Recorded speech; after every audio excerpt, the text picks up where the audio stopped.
Hi, everybody. Welcome to tonight's Bryn Mawr Film Institute Film Studies online discussion.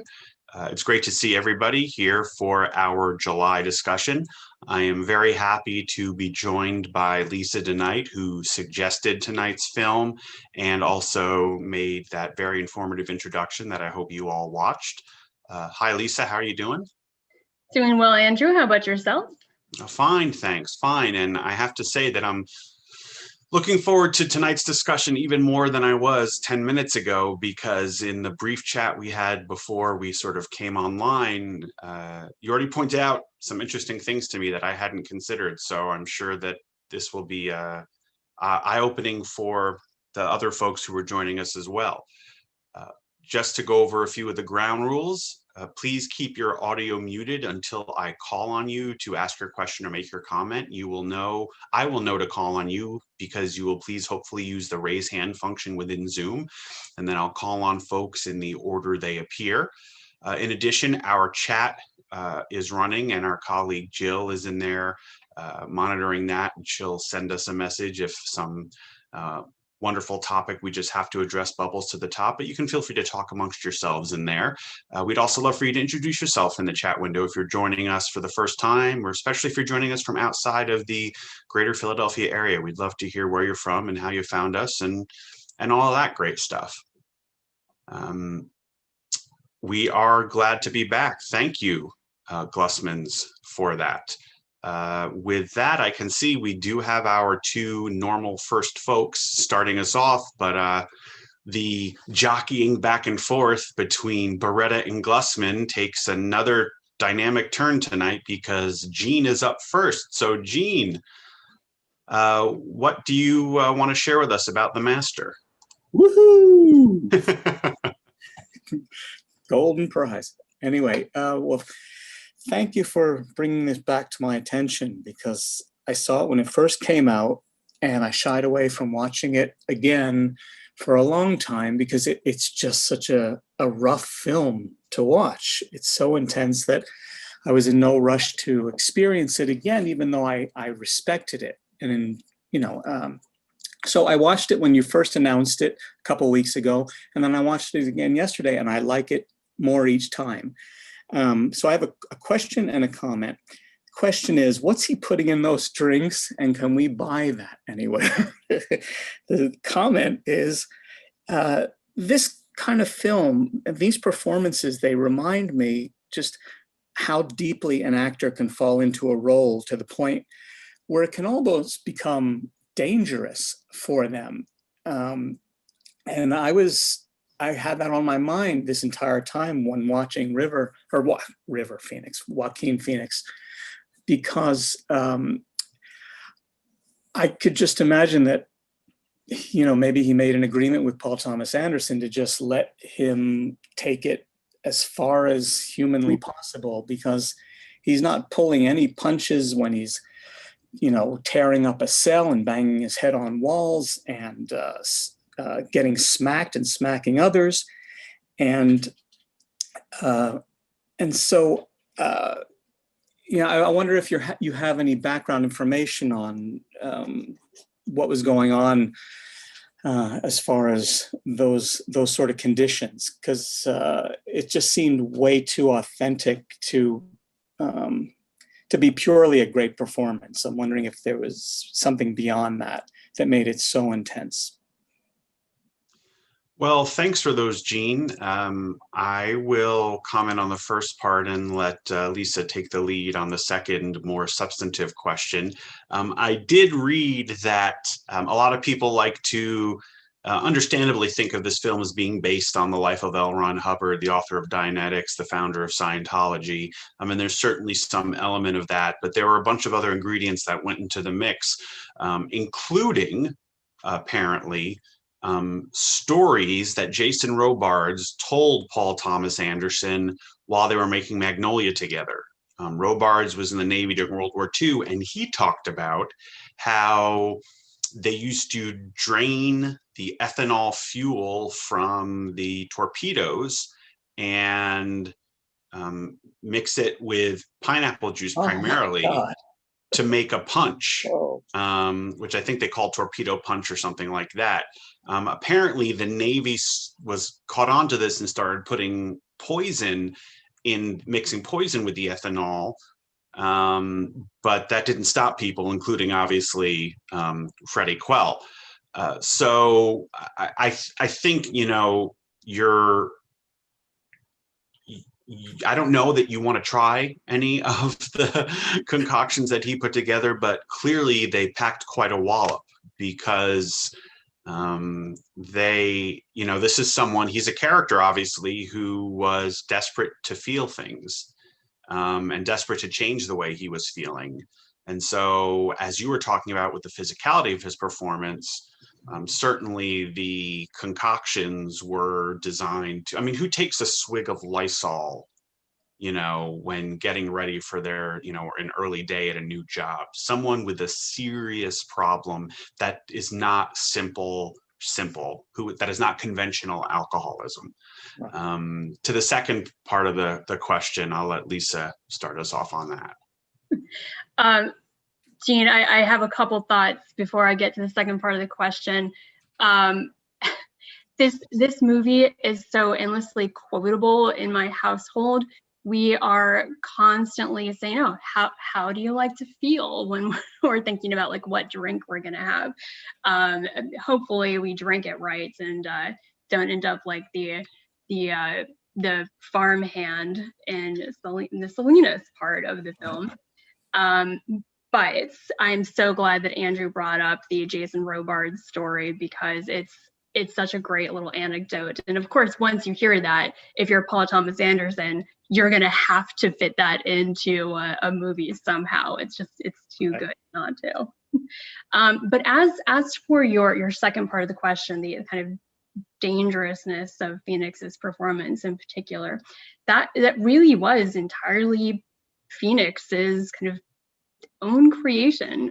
Paul Thomas Anderson has said that for his actors, and I think he was speaking even specifically in this particular interview I'm thinking of his actors in The Master, he's more of a writer than a director. He just provides them the template and then lets them completely make of it what they will. And Phoenix created his whole gait, his angled body language, his mouth, even the way that it almost seems like he has a cleft palate. That was entirely all of his creation.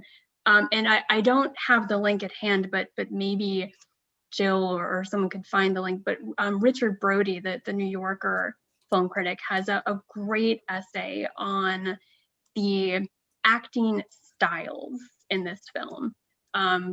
Philip Seymour Hoffman is playing this still character that has some moments of eruption, even though he's so joyful and full of bonhomie. The acting style is so different than Joaquin Phoenix's, who's really pulling from the method school, if you will, which is, I think, quite resonant considering this was set in the 50s. That's kind of the emergence of a guru of the acting sort, Lee Strasberg, in the Actors Studio. So it's a very interesting piece, a great piece about acting in particular that I think you and others in this chat would probably appreciate reading. But I really loved your comments on the dangerousness of Phoenix's performance, because it does seem, he broke that toilet in the like it does seem like he really disappeared into Freddie Quell. It makes you wonder. There's two fight scenes in it, with the guy that he's taking the photograph of, and then the guy he walks outside onto the sidewalk. And it makes you wonder how much he prepped with those actors, or whether he just took them off guard for the realism of it. It's so, like I said, they're getting hurt. Yeah, with that scene before he's taken into the jail cell, when the Philadelphia police officers come to take him away, he was beset by however many, 5 burly men, and just was fighting them off with all of his might. So yes, he plunges into his roles. Right. And I see there's a link in the chat for what you mentioned, so thank you. Sure. I don't know if I was reading someone who was mentioning the Brody article or not, but I read some critic who had a notion that this movie really is frankly all about acting, and the struggles that, I mean, because if you think about the sort of exploration that the characters go through, the kind of searching through their memories, I mean, if you've read anything about method acting, and that's what Lisa was referring to, that real sort of big divide that occurs, you know, the shift to balance really occurs in the 1950s, where you have, you know, the Montgomery Clift, James Dean, Marlon Brando School of Acting that has largely influenced the majority of actors since, you know, whether it's Bradley Cooper or Alec Baldwin or Russell Crowe or Al Pacino or Robert De Niro, who basically all sort of follow some version or descendant of that method acting. And then you have the, you know, the break before that, the movie stars like your famously Laurence Olivier or your Cary Grant, your Jimmy Stewart, who were, you know, not to put too fine a point on it, but doing some convincing and thoughtful version of basically pretending rather than forcing themselves to go through what their characters were going through to some extent. And that's the big difference. And it doesn't, you know, it speaks well of Phoenix that, and somewhere else I read that Paul Thomas Anderson said that he rivaled Daniel Day-Lewis in his preparation and commitment in this movie. And remember, Lewis and Anderson have made at least two films together, There Will Be Blood and Phantom Thread, and he'd already made There Will Be Blood before he made The Master. So he basically said that Phoenix stayed in character for the whole 3 months of the shoot. And a lot of people will tell you, a lot of people in the movie business will tell you that that shouldn't be necessary, right? That the actor should be able to turn it on and off. But I think we can also all agree that Phoenix probably isn't your typical, you know, 9 to 5 type of guy. And that commitment was thorough and real, and it was so thorough and real that Anderson left him room to improvise based on the, I guess, his longstanding process, as Lisa mentioned. So yeah, it's a commitment, definitely. Let's see, David, your question or comment? Good to see you and Lisa again. This is a movie that Janice and I saw for the first time at the beginning of the pandemic in our other movie group that I think we've mentioned through our synagogue. So we were looking at this again critically 14 or so months later. And quite honestly, I looked at it very differently, whether it's because of what I've learned or what happened to the world in the pandemic. First of all, I'm reminded by some of your thoughts and others, always look at the movies based on when they came out. So I started looking at it again as if we're sitting in 2012, which is not that long ago, but the world has changed. And I was taken in 2 separate places as I was watching. One was looking at 2012 and then comparing to 4 years later and 4 years after that. And when I went back and did some reading, there are a couple of the film writers, I guess I'll call them, who have talked about Dodd and Trump in the personality and the ability to draw people in. And I was drawn to that thought several times during the movie, trying not to be political in this venue, but certainly most people would acknowledge, without regard to politics, that Donald Trump has a certain draw to his personality and has for a long time. And in some respects, one could talk about Dodd and almost talk about Svengali at the same time. The other thought that I had is how powerful Amy Adams and her Peggy are without them being anywhere near as apparent as Phoenix and Hoffman. There are, I think I was counting at least a half a dozen times where her facial expressions, as much as her verbiage, and some of her lines were short, but her delivery was such that it was clear what she had over Hoffman's character and how much he was really, in some respects, the way I was looking at it, a mouthpiece for much of her thought and her intellect. So I'll leave those for the two of you. Great to be with you again. And we're actually going to get to come over to Bryn Mawr Film tomorrow. Maybe we'll get to see you live. Who knows? I don't know what you're doing tomorrow night. Well, we'll be glad to see you if we're there, and if we're not, I know our colleagues will be. And before we get to the content of your wonderful remarks, I just want to mention that there are no other hands up in the discussion, and I know some of the names I see listed as attendees, and some of those people have to have things to say. Because I know who you are, I know what you're interested in with regard to movies, and I know this movie has some of that. So I'm looking at you, Dana. You must have something to say. If not, I have 20 more points. Thank you. Yeah, I think that, something else I read about this mentioned that, I don't know whether Anderson was, I have no reason not to take Anderson at his word. And Anderson's word is that this is a movie that is as much, if not more, about its era in American history and culture than it is about the one sort of Svengali person that the Lancaster Dodd character seems to be modeled on. And he talks about something that, I will say, here's a plug, I imagine Lisa might mention in her seminar on double indemnity that's occurring next month, which is that after an earth-shattering and nation-moving event like World War II, there are going to be vacuums.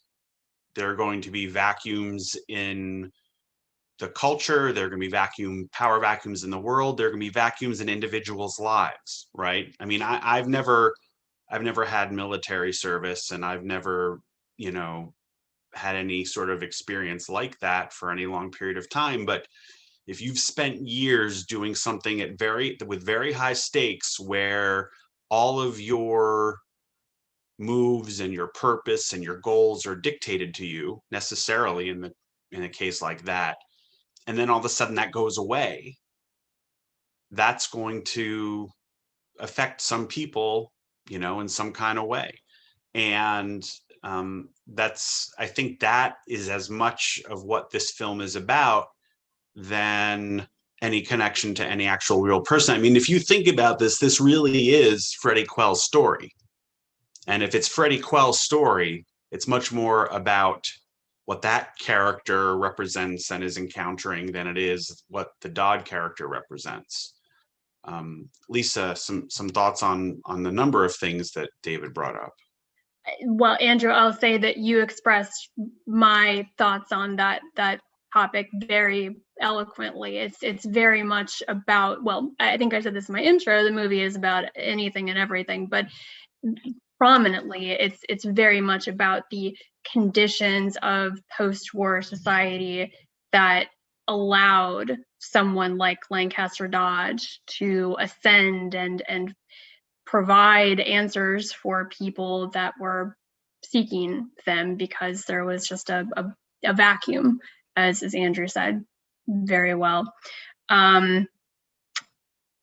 I do appreciate, David, your thoughts on how this character could be read in a contemporary setting, connecting to Trump.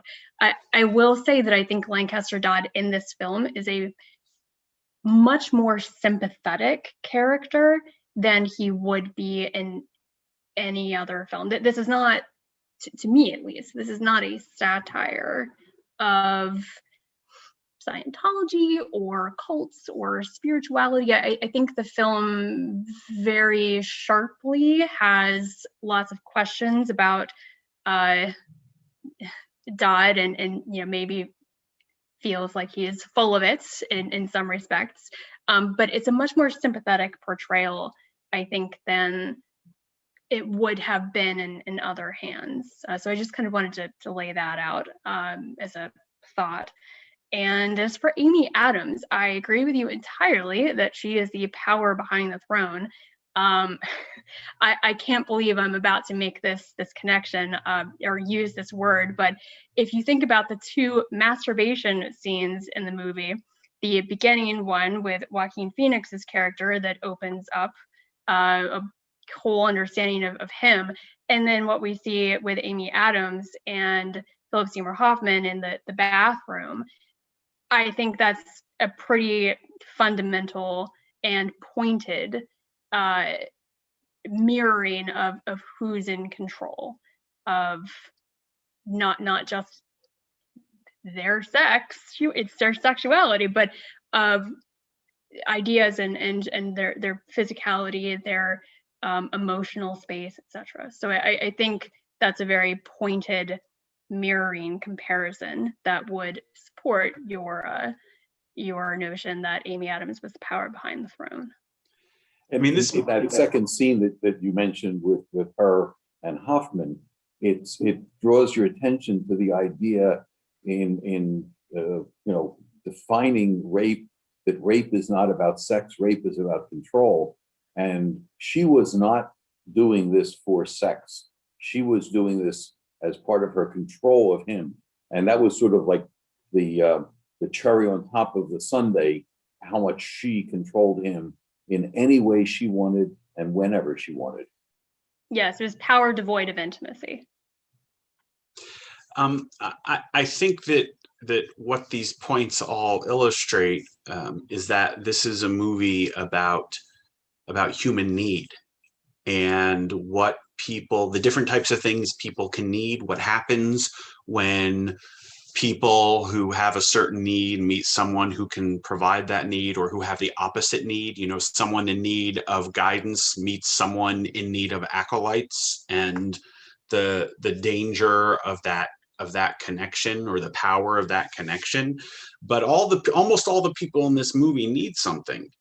And even the wealthy people who fund, who invite Lancaster Dodd and the cause to their homes and let him borrow their boat, they need something as well. And this is about people needing one thing and sometimes getting it, or what happens when they realize they're confronted with that need and they realize they need it. And this, to me, is the biggest connection to what you said about the last president, which is namely that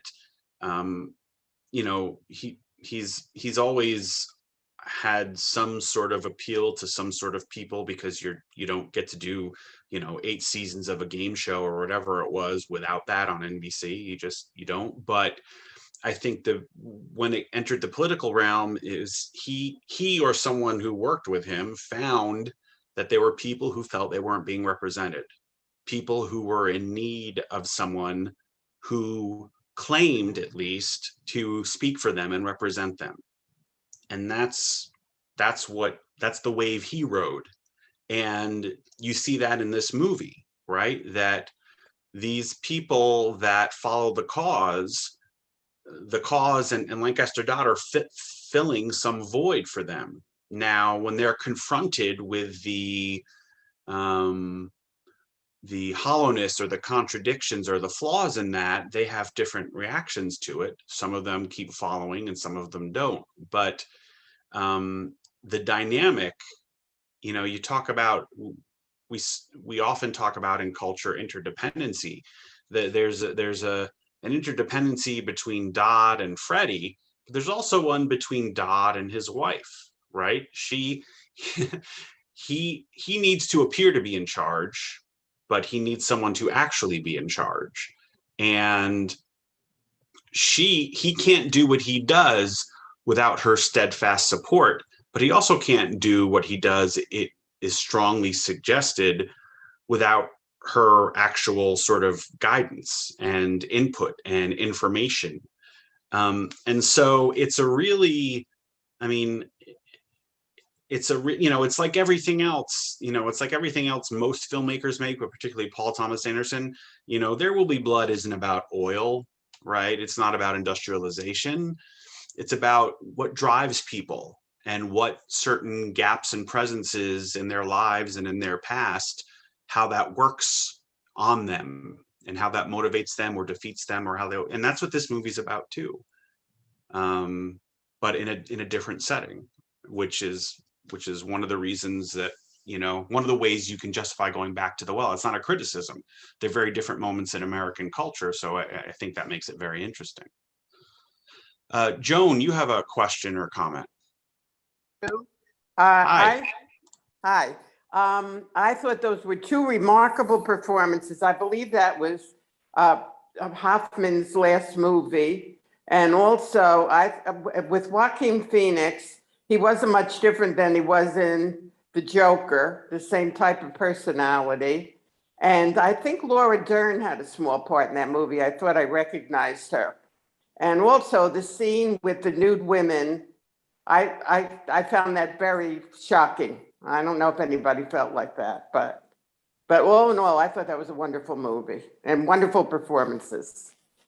Well, thanks, Joan. I think you're right. It was one of Hoffman's last performances. I don't think it was his absolute last, but it was definitely one of his penultimate starring roles. And a number of critics, in retrospect, drew comparison between Phoenix's performance in Joker and this film. Although I think the characters, while they certainly have some similarities, also have a number of differences as well. And but they're probably more similar than they are different. But the scene you identified with the naked women, Lisa and I were talking about that before we came online, and so I'll let her explain what that represents and the I guess I'll say the significance of it. Mm-hmm.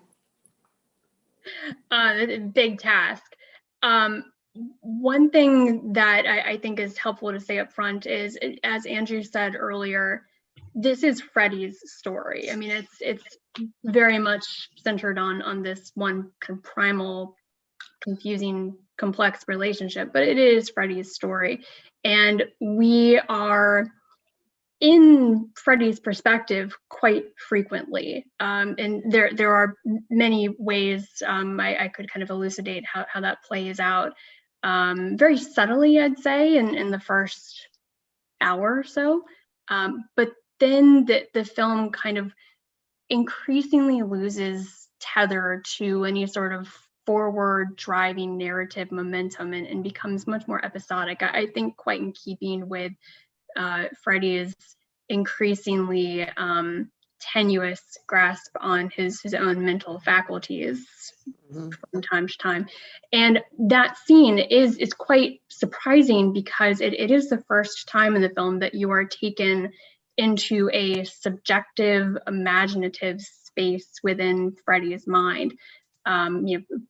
No one actually disrobed in that scene. It's within Freddie's mind space that this is happening. But while I think that is the framework for understanding that shot or that scene, I think what's so interesting about it is that it could also be within the mind space of the other two main characters in that scene, Philip Seymour Hoffman's character and Amy Adams's character, because there's this interplay between the three of them, even as they're thronged by all of these naked women.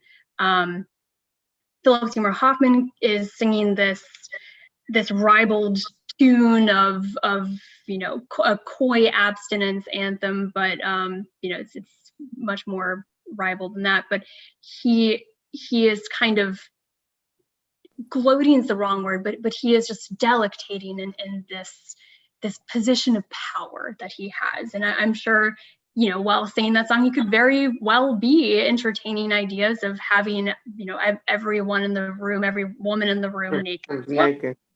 And then you have Amy Adams' character, who absolutely knows what's going on between Freddie and Lancaster, and the connection she makes locking eyes with Freddie at the tail end of that scene could very well be in her own imagination too, even though she is one of these naked women, because that scene then leads directly into that aforementioned bathroom scene where she kind of takes back dominance over Lancaster Dodd.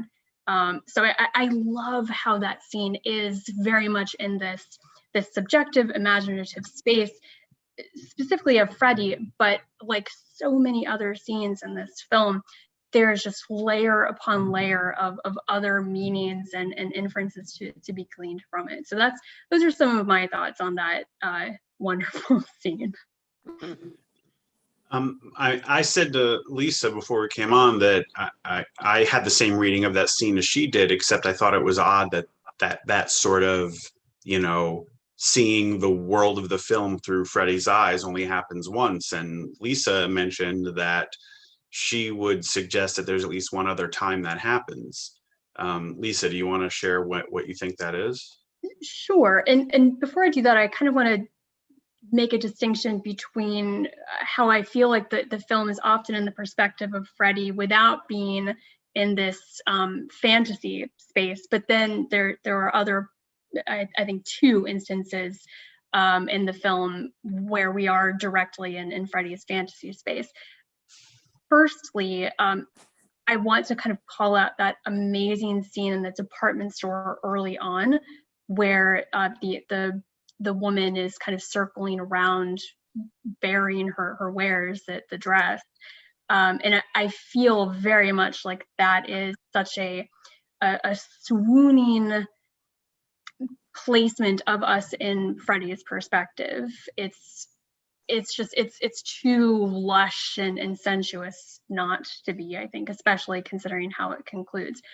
But in terms of these more fractured fantasy spaces, as we just discussed, the scene with the naked women, but I also see that strange little scene of Freddie in the theater watching, I think, Casper the cartoon, like getting this this phone brought to him from nowhere.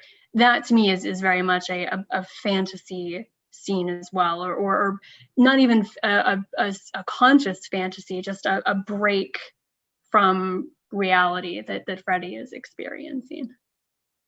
And for that matter, I think the scene in the desert with the motorcycles could be as well.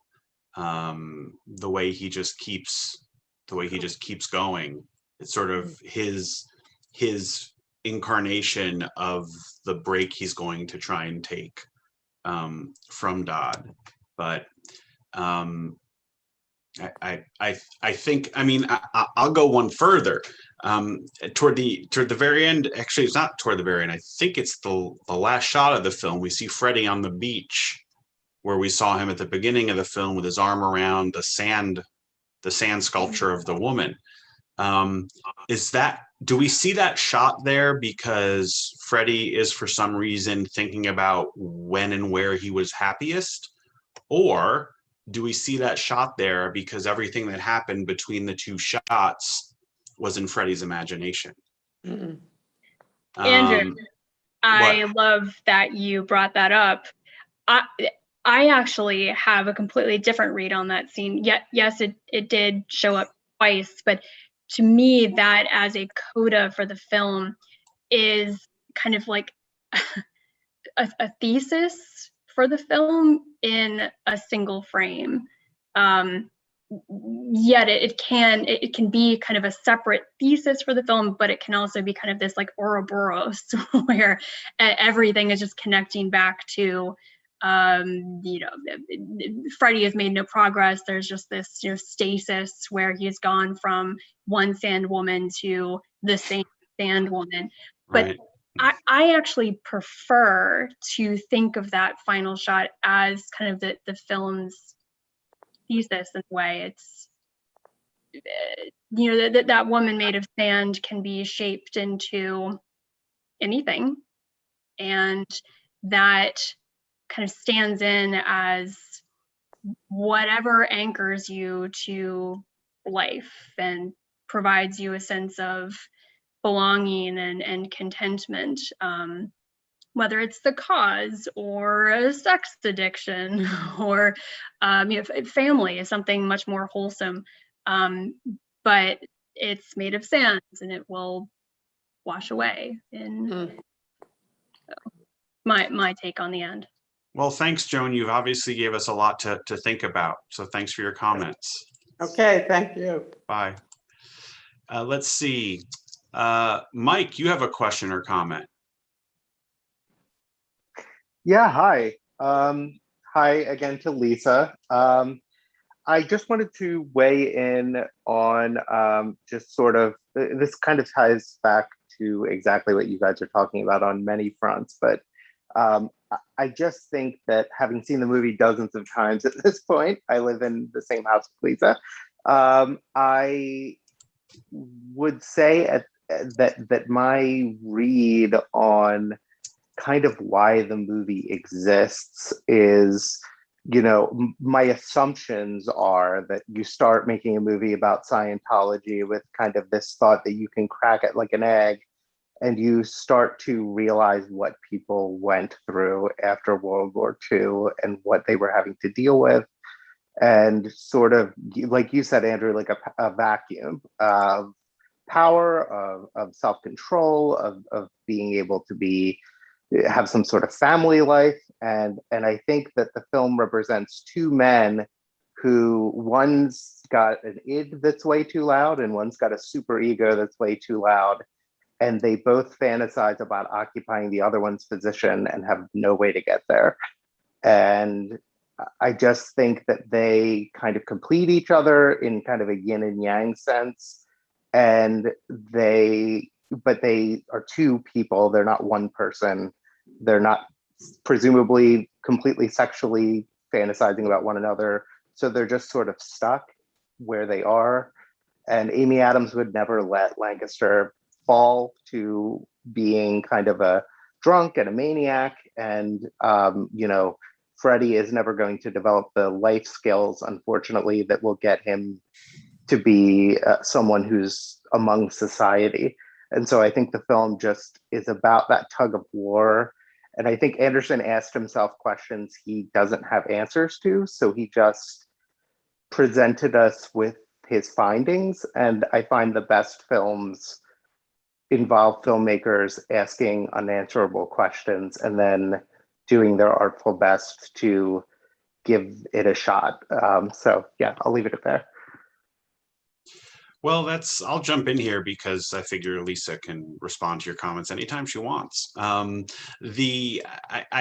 think you made a number of really good points, and I think it's interesting because the first time I saw this movie, and this probably says more about me than it does the movie, when Amy Adams is sort of telling him, you do what you want, but I better not hear about it, and nobody we know better hear about it. I thought she was talking about the Laura Dern character.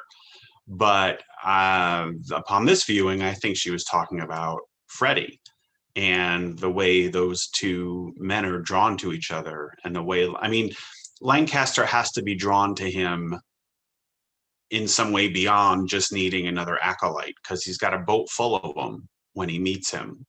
So I think that's interesting. And I think your sort of recipe or premise for what makes an interesting film, which is asking questions, filmmaker asking questions that they don't have definitive answers to.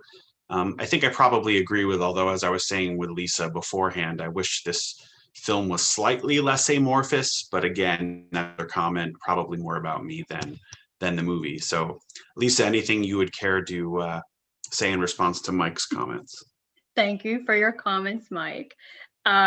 Yes, this is one of my all-time favorite films because the questions it poses are not unanswerable, but no one answer is more right than the other 50 answers out there. And that's what I love so much about this film, and why I keep coming back to it dozens of times, as Mike alluded to. It's my answer to any given question will change on a different viewing. And that's another reason why I'm so happy to hear those that have spoken up so far say that they've revisited it, or even more recently revisited it, in preparation for this chat, because it really does look and mean different things as you revisit it over time.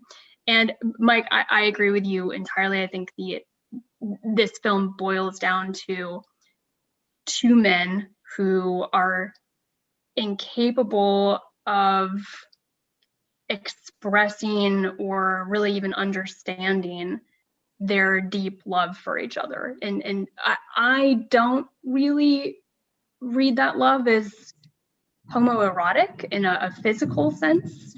I completely respect and understand anyone that does get that from the film, but one of the central scenes for me is that processing scene on the boat, and you get the feeling that neither one of them has ever seen that sort of raw, unbridled display of true vulnerability. And I think that's really what ties them together. I mean, they even smoke a cigarette after the processing scene, which is quite sexual in connotation, but they both get intimacy from each other that I think is unparalleled from anything else we've seen from the different relationships in the film. So thank you for your thoughts, Mike. Do you mind if I follow up very, very briefly with something I think is very important that should be repeated in the film?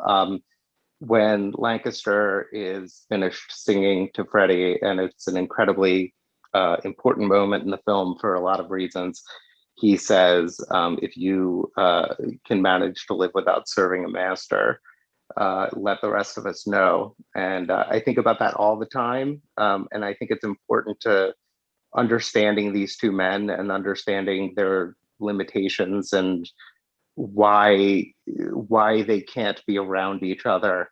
They're bad influences on each other, and they both understand it, but it's very tragic. So I'll let it go there. Thanks, guys. Thank you.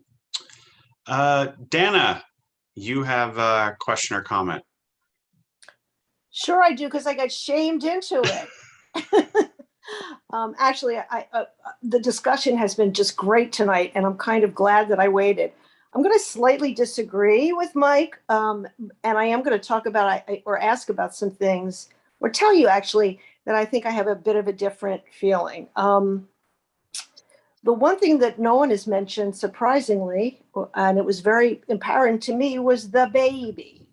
There's a pregnant wife in this whole movie, and in the scene where Freddie visits them at the end, the baby is gone. She's had the baby, presumably. And I think there's something about that needs to be looked at. Maybe what it is, I'm not sure what it is, but I think it might be that Lancaster has something else in his life. I mean, it might be another person who's going to get involved in this, but there's another source of something in his life. I actually think that Freddie goes off into the sunset successful in this movie. I actually think he is the master at the end of this movie. I think the shift has happened.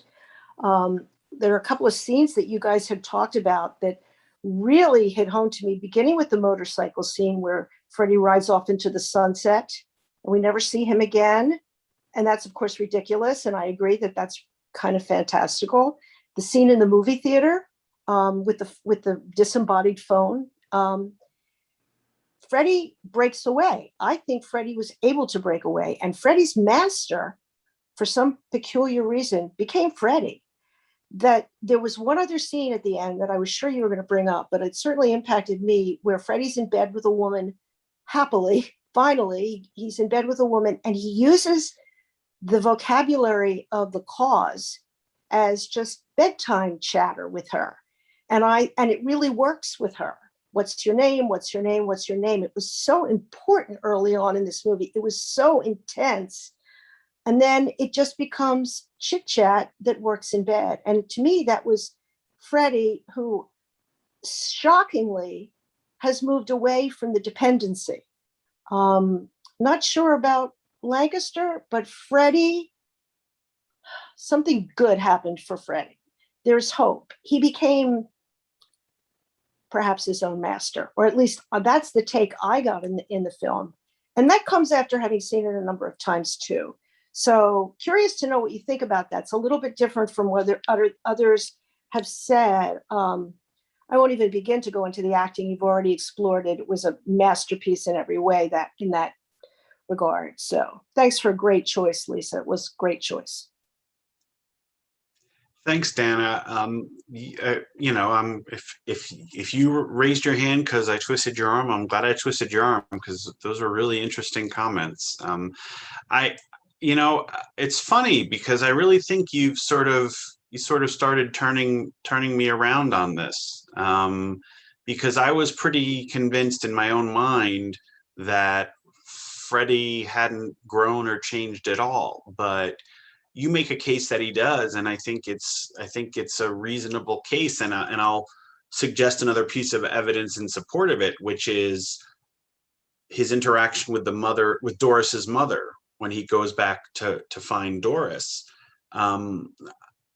It's still a weird conversation, but for Freddie, it is miles away from how he would have had that conversation at the beginning of the film.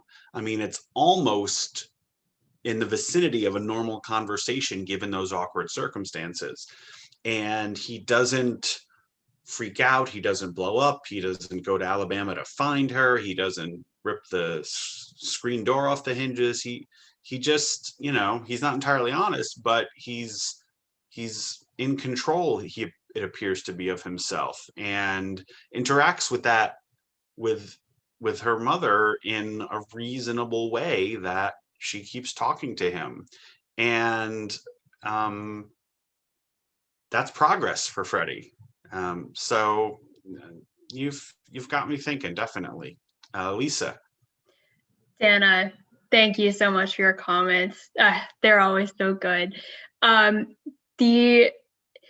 The optimism of that scene is something that I feel too. I think the cause did teach Freddie something, and whether that was that he is now able to just embrace his inner animal and sees for him the folly in grabbing for some sort of spirituality or thinking that a spiritual path can save him. If he has come to that sort of awareness of just embracing his animalistic nature, then that's a much more honest way to leave Freddie than we are left with Dodd, who I think the film really suggests is now a prisoner of his own making in that final scene to some extent. I think there's a lot of nuance there too. So yes, I vacillate back and forth with what the cause did teach Freddie, because I also wonder if he's saying those lines in bed because that was the last time he had such a meaningful, intimate connection. And in his kind of addled mind now, he's kind of spitting out whatever made him happy, the words that connected him to his greatest happiness in a way. Or as you say, it's now just bedtime chat because he knows that that did something to him one time and he's going to try it on this girl now. But I do think that it is largely an optimistic ending for Freddie, because all throughout the movie, he has been obsessed with sex, and he's finally having sex. And it's not, it's tender in a way. She's on top. It's not the violent sexuality that we saw at the beginning with the sand woman. It is kind of a tender, slightly optimistic moment, but also on the other hand, I told you there are like infinite layers for every single scene here.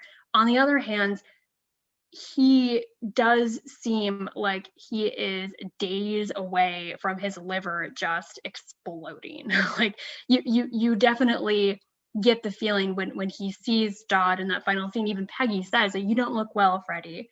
You can't take this life straight. His eyes have this like milkiness to them. He looks bad, and I wonder if that scene is optimistic to a point, but where is Freddie going from there? Yes, he's his own master now, but for how long? Are some of my thoughts on the matter. And quickly on the baby part, I do love that characterization of Peggy as well. She is just an archetypal maternal figure, and I love how, as we've discussed, the film kind of plays with that archetype by making her zealous and ruthless and so much more than Dodd, that kind of propulsive power behind the throne. So I definitely think that there's a lot to read into with how Amy Adams as Peggy is always like holding a child or full of child, very much a maternal figure, but with a complicating nuance there. Let's see. Jean, you had another comment or question. Yeah, hi. First of all, I looked on IMDb, and Philip Seymour Hoffman had actually 8 more credits after this, which is surprising, between those 3 years he had left on this planet.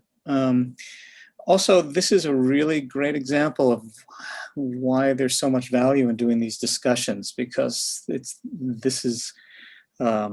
made the film so much more meaningful to me. And each time I'll watch it again, I'll have so much more to think about. But the one thing I wanted to bring up, which I don't think I've ever thought about when reviewing a film before, is how much I have to give a shout out to the casting director for the extras, because what I remember feeling at the very beginning, after the very first scene, when you've got the group of soldiers in the room being lectured and they're damaged and haunted by their experiences, the quality of their faces alone already informed me a little bit and got me started on who Joaquin is. And it did that much to get his character started for me. And I don't think I've ever thought about that before in a film. Yeah, I completely agree with you. Those men, the men, even though you don't see them in nearly as much detail on the beach, the other sailors, even the subjects of his photographs, you keep looking for these to be people. I kept looking for, I watch a lot of movies, and I don't know everybody's name, not nearly, but I recognize people.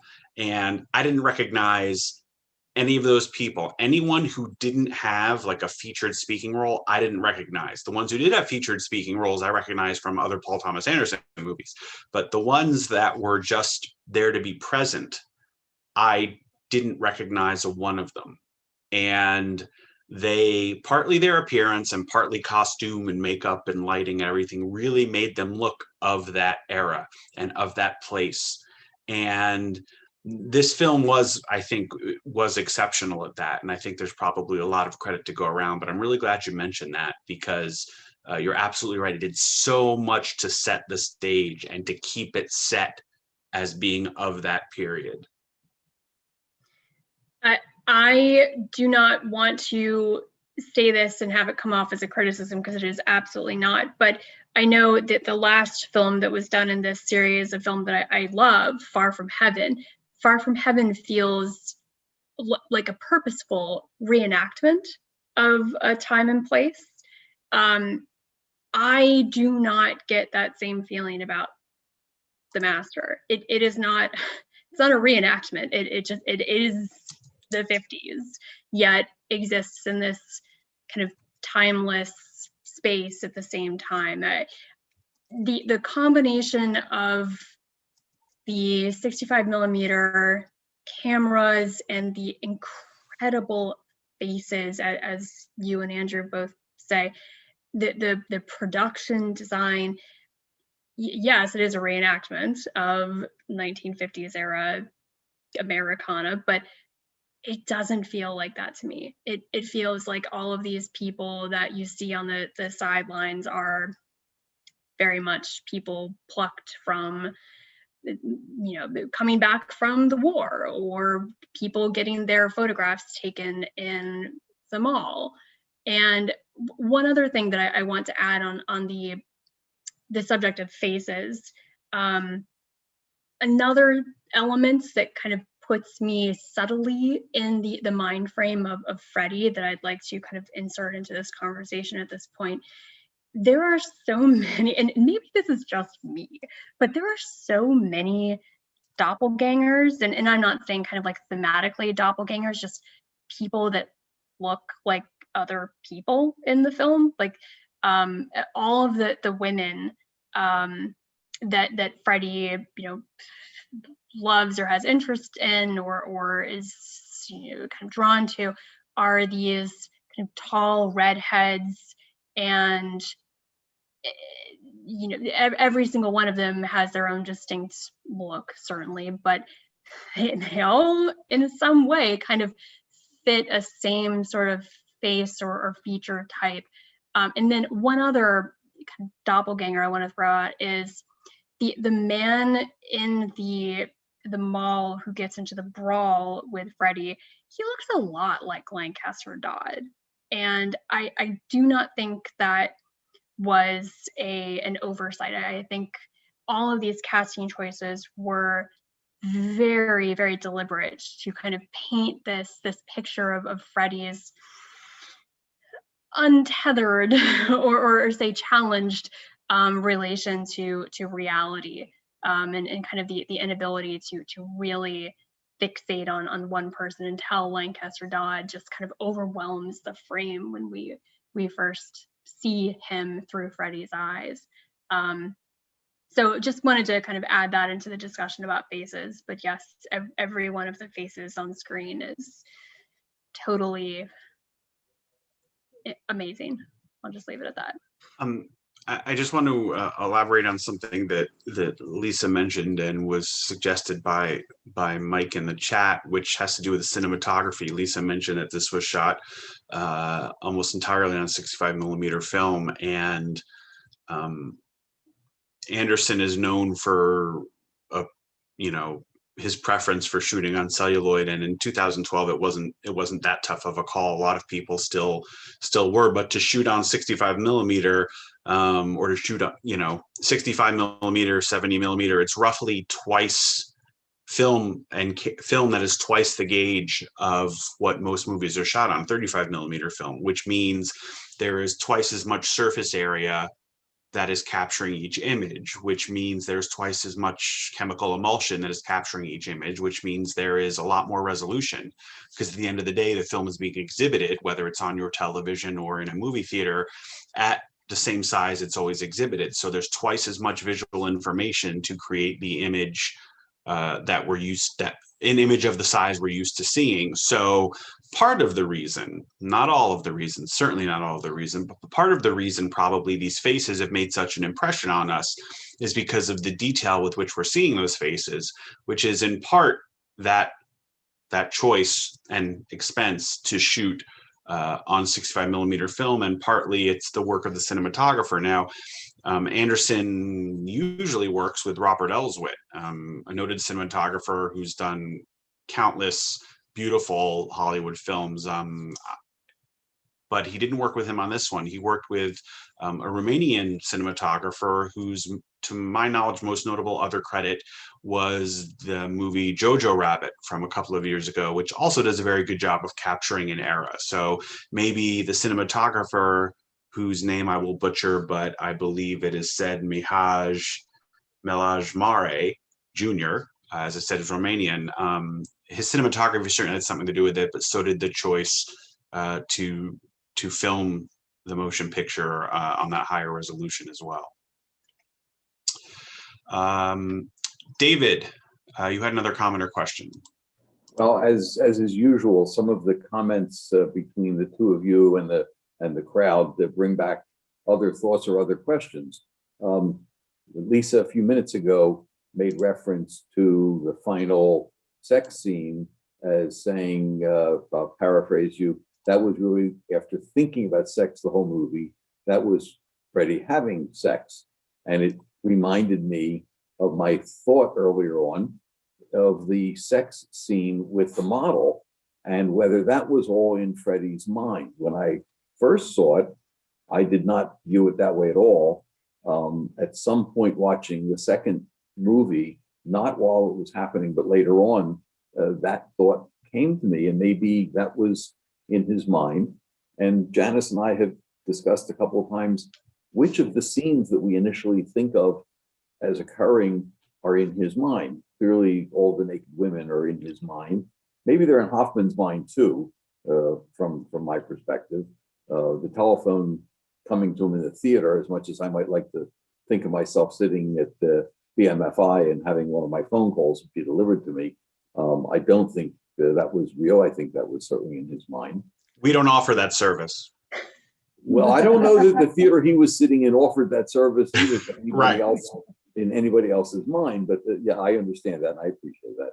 The other thing, you made a comment, Andrew, about Paul Thomas Anderson's having been quoted about how he was viewing things.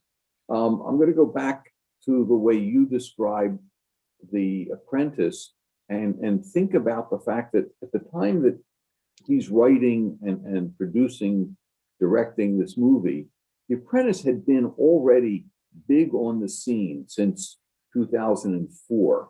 So you're talking, 7-8 years later when he's writing this, and the idea of Trump in The Apprentice and the way he would fire people, his hallmark, you're fired. It is a little bit of that brutal, I control you that Hoffman's character has as well. And I'll just plant the thought that whether he knew it at the time or not, and I certainly don't have the wherewithal to go into somebody else's mind, I sort of feel like, there's some of that in the character, the way he built it. Let the two of you chew on that or spit it out, whichever you want.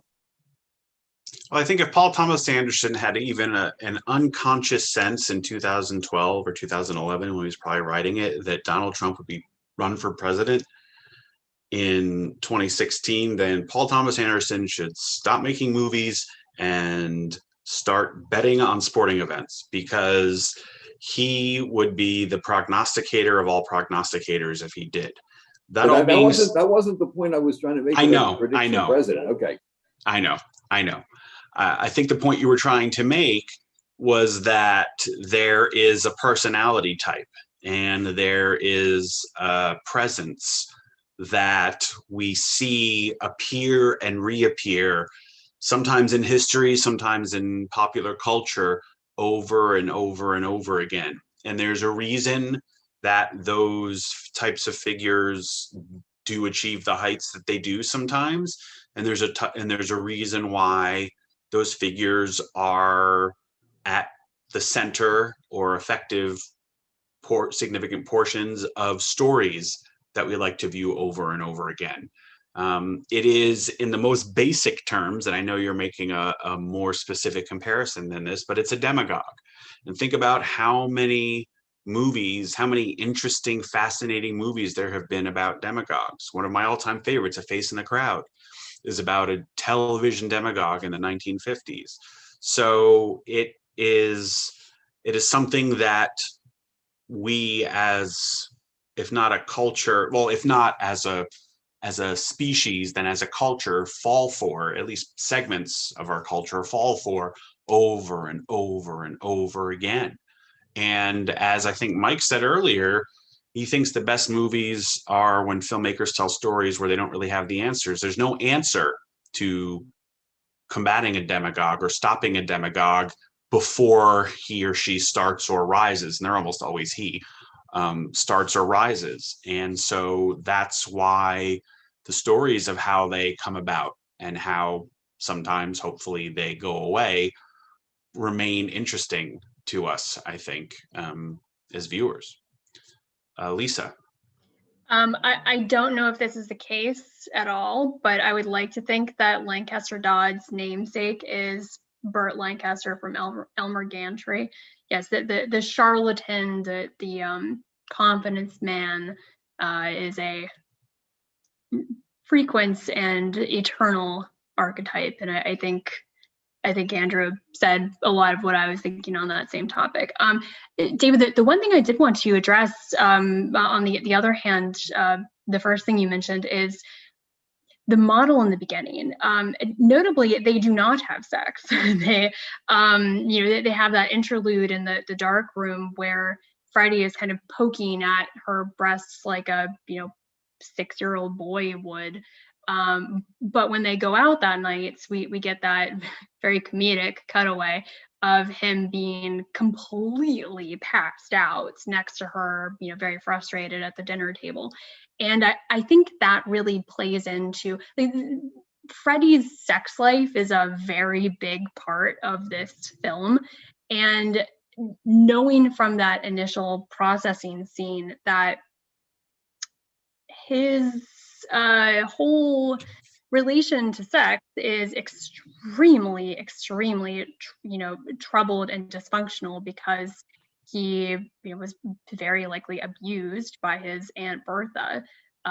There's no real understanding of what age that took place at, this incestuous relationship, but sex is something that Freddie is obsessed with, but has a lot of really challenging and complicated feelings about it. And I think, he sees Doris as this love of his life, and I think very pointedly he kind of avoids most, if not all, kind of sexual or intimate contact with her. She will give him a kiss on the cheek in the flashbacks, and I think he kind of sees sex as this disgusting act that he's obsessed with, and wants to engage in it, but doesn't want to kind of taint this idealized version of a woman in Doris, or a girl in Doris. And so that progression of his sex life coming to something that is actually okay and consensual at the end. And I think I said the word tender. It does kind of strike me as a tender scene. I think that's in and of itself a great character arc for Freddie. But I think that scene early on with the model, I think he almost, whether it was subconsciously or not, he kind of purposefully avoided actually consummating any sort of sexual act with her, because it's such a fraught thing for him. Just, I mean, doesn't matter. Freddie's childish, right? He's childish in a lot of meanings of the word, or there's a lot of elements of his personality and life in which he's childish. And you just hit on a really big one. His view of the opposite sex and what intimate relationships or romantic relationships are like is a very, very childish view of it. And if we want to have an alternate theory to the homoerotic attraction as to why Lancaster Dodd takes an interest in him, it could be that he sees a boy who needs to be made into a man, or who is desperate for someone to help him become a man, because Dodd's own older son clearly doesn't seem to need or want his father's guidance in that regard. So maybe that's what he's doing. And this also makes more, I think,